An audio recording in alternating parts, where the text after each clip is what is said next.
I'm Rob Carwath with the Community Foundation. I'll be your host and moderator tonight. We're here tonight because of an idea. It's an idea that inner peace is essential not only to healthy living as individuals, but it's also essential to our healthy living as a community. It's the very idea behind Speak Your Peace, the Civility Project. The Duluth Superior Area Community Foundation, which is sponsoring this event tonight, launched Speak Your Peace in, I think it was 2003, Holly?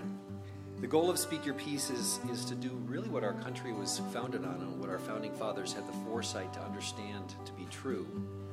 And that's that it's essential to have a conversation and to throw ideas around and to disagree.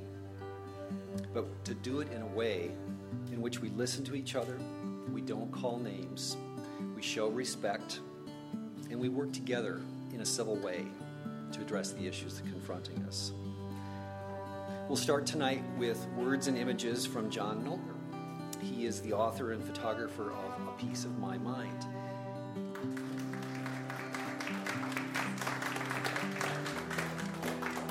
I grew up with the arts. I was in theater when I was in high school. I studied music for a little while. I performed on the road. And now for the last 20 years, I've made my living as a photographer and as a writer.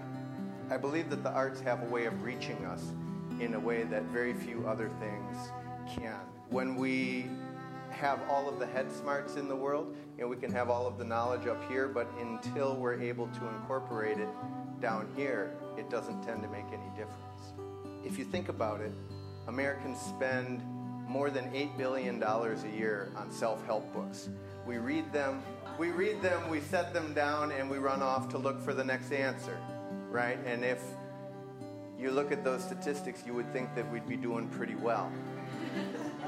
But you read the newspapers and you watch the TV, and it's clear that in any number of ways we're struggling. And we're struggling because we're not able to take all of that knowledge up here and incorporate it into our day-to-day living. That's where I think the arts excel. That's what they can do best. And it doesn't matter the medium. It can be sculpture, or it can be painting, or it can be music, or photography.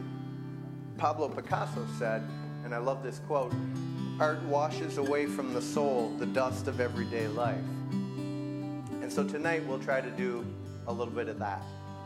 You can look at any of the ancient codes, right? The sayings of Confucius. You can look at the Roman and the Greek legal structures. You can look at the Ten Commandments, the Golden Rule. They've been around for thousands of years, and they say kind of the same thing. Just treat each other decent. Just learn how to live well together. But that's what we haven't gotten from up here to down here. As we start our conversation tonight, I want to ask you the simple question. It's the same thing that I asked all of the people in the exhibit that's out in the halls here.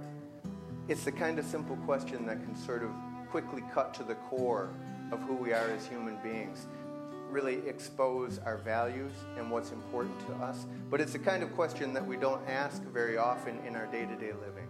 And that question is this: what does peace